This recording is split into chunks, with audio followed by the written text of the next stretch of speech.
इस कार्यक्रम के पुण्यार्जक हैं श्री विमल चंद जैन, विनोद जैन, डॉक्टर विशाली जैन, डॉक्टर सोनिया जैन, तिलक जैन एवं बड़जात्या परिवार, दुर्ग, छत्तीसगढ़। जीवन की सफलता यदि किसी में है तो वो संयममय जीवन जीने में है।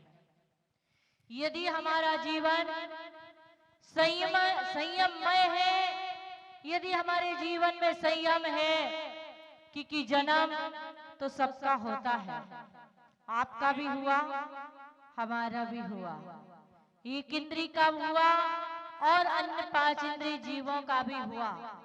लेकिन जन्म सफल और जन्म सार्थक उसी का होता है जो अपने जीवन को संयममय जीवन जिया करते हैं। प्रत्येक व्यक्ति का जन्म रोते रोते हुआ करता है। रोते रोते जन्म होना दुर्भाग्य की बात नहीं है। रोते रोते जन्म होना प्रत्येक प्राणी की एक फितरत है। जब भी व्यक्ति जन्म लेता है वो रोते रोते जन्म लेता है। मैं आपसे कहूंगी कि आपका जन्म भले ही रोते रोते हुआ हो, लेकिन जीवन हंसते हंसते गुजरना चाहिए और मरण हंसते हंसते होना चाहिए। आपका जन्म सार्थक। यदि जन्म भी रोते रोते हुआ और जीवन भी रोते रोते व्यतीत हुआ और अंतिम मरण हुआ तब भी रोते रोते हुआ, तो कहते हैं हमारा जन्म व्यर्थ चला। यदि आपके पास एक सोने का पात्र हो, उस सोने के पात्र में आप कचरा डालेंगे या उस सोने के पात्र से भोजन करेंगे या उस सोने के पात्र से आप भगवान की पूजा करेंगे? दीपक भैया क्या करेंगे? आपके पास एक सोने की थाली है, उस थाली का उपयोग आप कचरा डालने में करेंगे या भोजन करने में करेंगे या भगवान की पूजा करने में करेंगे?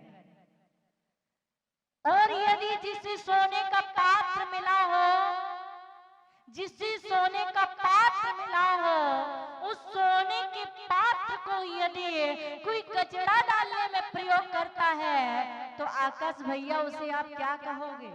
उसको क्या कहोगे? क्या कहोगे? मूर्ख। क्या कहोगे? मूर्ख। कितना मूर्ख है। सोने का पात्र मिला था, लेकिन सोने का पात्र या तो भोजन करने में करता या भगवान की पूजा करने में करता। इस सोने के पात्र का उपयोग ये कचरा डालने में कर रहा है। इसका मतलब वो मूर्ख है। मैं आप लोगों से भी कहते हो कि आपके पास मनुष्य पर्याय सोने और हीरे जैसी मिली है। यदि इसका उपयोग आप भोगों में करते रहोगे तो व्यर्थ चली जाएगी। उसे आप उसको मूर्ख कहते हैं।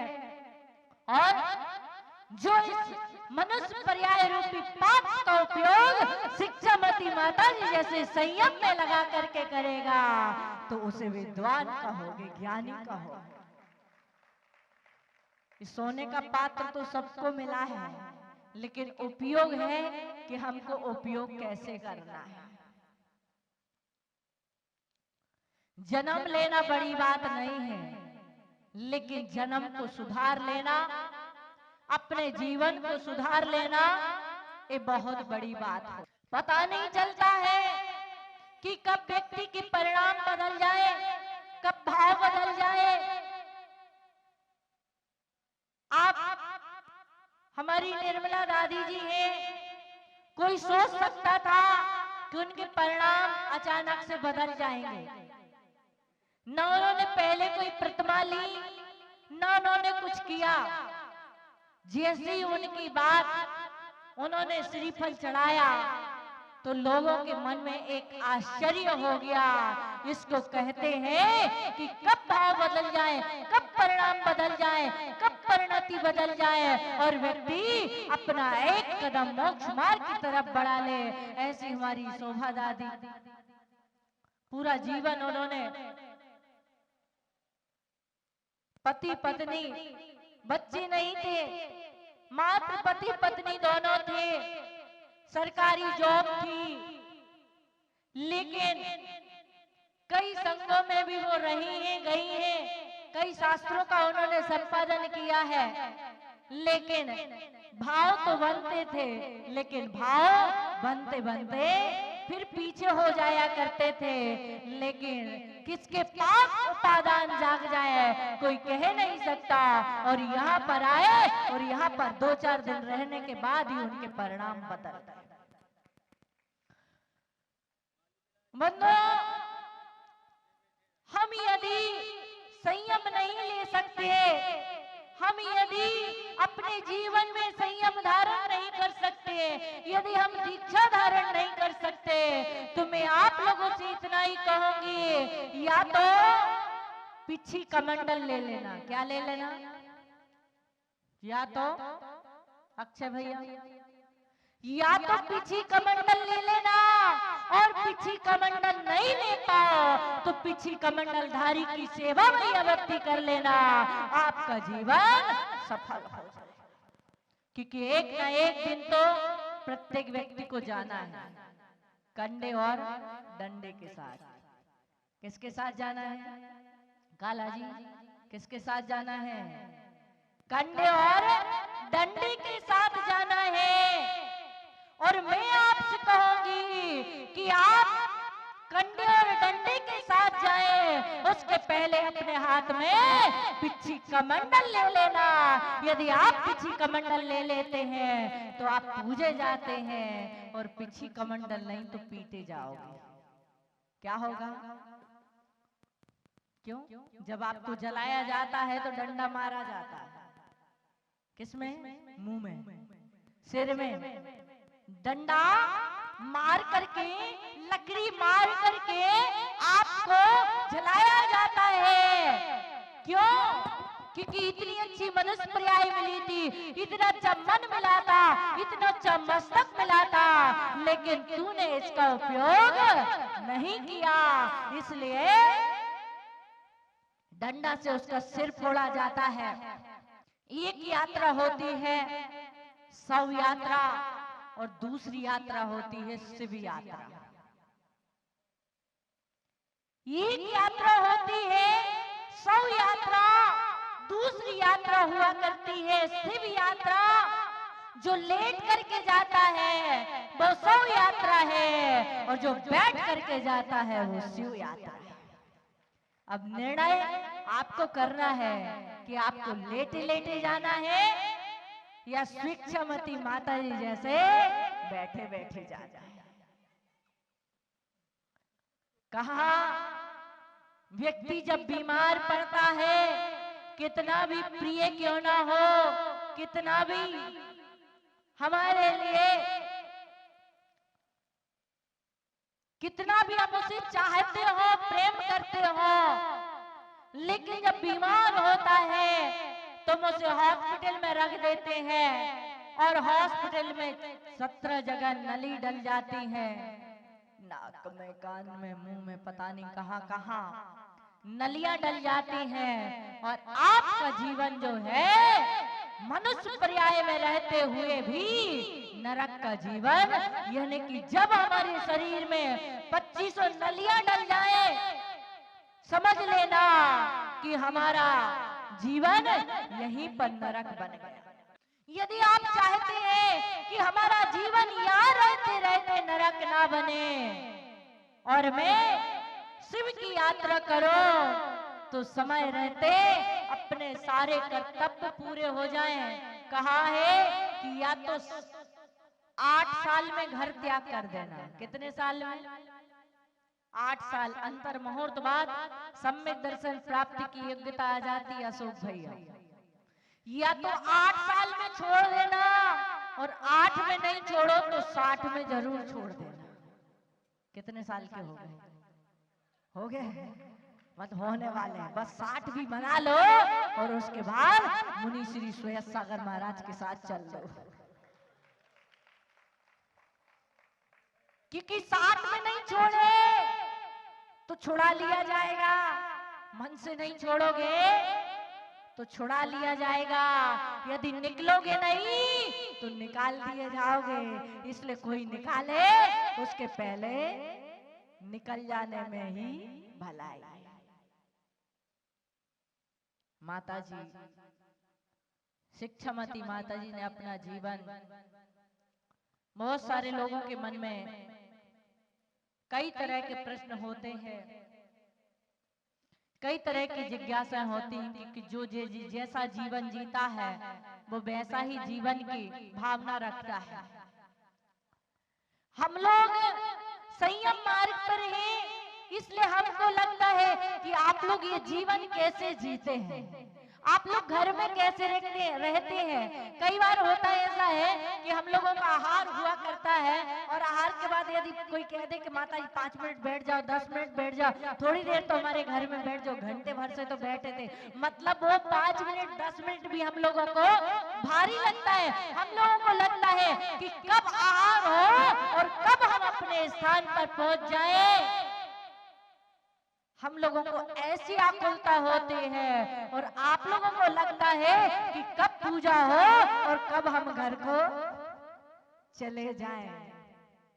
महाराज लोग खड़े होके आहार करते हैं, करते कि नहीं? क्यों करते हैं खड़े होके? क्यों करते हैं? ईशानेंद्र महाराज क्यों करते हैं खड़े होके आहार? क्यों करते महाराज लोग?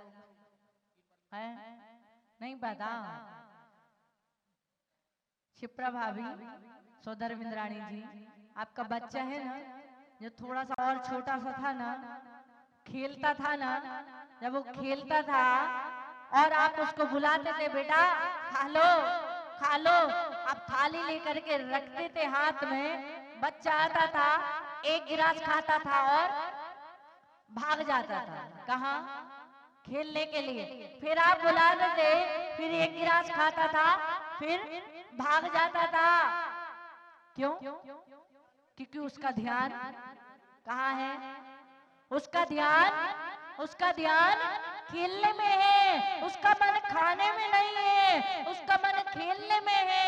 ऐसी मुनिराज जो हुआ करते हैं वो खड़े खड़े खाते हैं, ताकि क्योंकि उनका ध्यान खाने में नहीं अपने धर्म ध्यान में होता है, इसलिए जल्दी जल्दी खाए और जल्दी जल्दी भाग जाए। क्योंकि बैठ करके खाएंगे तो आराम से खाएंगे और खड़े होके खाएंगे तो जल्दी जल्दी खाया, और क्योंकि उनका मन हमेशा किस में होता है? धर्म ध्यान। इसलिए ज्योतिषी के पास जाओगे तो आपको ग्रह नक्षत्र कुंडली में दोष बता देगा। डॉक्टर के पास जाओगे बोले पित्त भड़का हुआ है, आदि आदि बीमारी बता देगा। और गुरु के पास जाओगे तो गुरु कहेगा कि कर्म की व्यवस्था है, तेरा कर्म अभी ठीक नहीं चल रहा है, अभी भाग्य ठीक नहीं चल रहा है, आशीर्वाद है, तेरा भाग्य अच्छा हो जाएगा। जिसके पास जाओगे उसके पास, जिसके पास जाते हो, जिसके पास जो होता है वही बताता है। आप ग्रस्त में रहते हैं इसलिए आपको लगता है कि कैसे जीवन जीते हैं, लेकिन हम लोगों को, आप लोगों को देख करके लगता है कि आप लोग कैसे जीवन जीते हैं। मैं बताऊं कि हमारे ग्रस्त में बुआ के लड़के थे, सबसे पहली शादी थी घर में, परिवार में, छोटे से थे, एकदम छोटे भी नहीं थे, ठीक ठीक थे, कितना समझ लेते थे। शादी थी और जब शादी हुई तो शादी के बाद वो विदाई होती ना, तो विदाई के समय, प्रतीक भैया, विदाई के समय ये भाभी भी रोई होंगी, रोई थी ना, हंस हंस के आई थी, बोले बाय बाय, बस उसी समय रोई थी। हाँ, उसके बाद तो फिर आपकी बारी है ना। तो बहुत रो रही थी, बहुत रो रही थी, और भैया बिल्कुल गाड़ी के पास खड़े थे, दिख रहे थे। मैंने कहा भाई, वो भाभी को देख करके तो हमारी आंखों में भी आंसू आ गए, आपको कुछ नहीं हो रहा? बोले बहन, ये तो सिर्फ आज रो रही है, इसके बाद जिंदगी भर मुझे रोना है। जिंदगी भर मुझे रोना है। और मैंने उसी समय सोच लिया था कि मैं कभी जीवन में किसी को रुलाऊंगी नहीं, मैं हमेशा हंसाऊंगी लोगों को।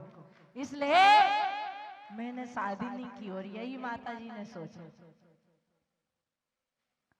तो बंधु, आज शिक्षामती माता जी का ये पहला अवसर है कि राजा खेड़ा में कल्पद्रुम विधान में दीक्षा हुई थी और ये दूसरा कल्पद्रुम विधान है कि उनका दीक्षा दिवस कल्पद्रुम विधान में आ रहा है।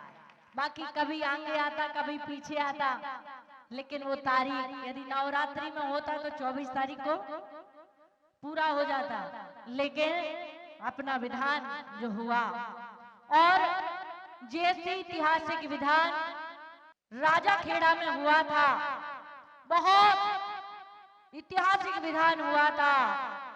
मुझे लगता था कि इसके बाद और कोई दूसरा ऐतिहासिक विधान अब होगा नहीं होगा पता नहीं, लेकिन दुर्ग में वो रिकॉर्ड भी टूट गया। सारे लोग, इतने सारे लोग, इतना बड़ा इंद्र परिवार विधान में बैठ रहा है। अक्सर ऐसा होता है कि लोग बोली लेते हैं, बोले घर में 3-4 लोग हैं। जब मैं बोल रही थी ना कोई भी बैठ जाना, कोई भी बैठ जाना, मुझे पता है कि जब बैठ जाओगे, जिस चीज में आपको आनंद आने लगेगा, फिर आप उसे छोड़ोगे नहीं। इस कार्यक्रम के पुण्यार्जक थे श्री विमल चंद जैन, विनोद जैन, डॉक्टर विशाली जैन, डॉक्टर सोनिया जैन, तिलक जैन एवं बड़जात्या परिवार, दुर्ग, छत्तीसगढ़।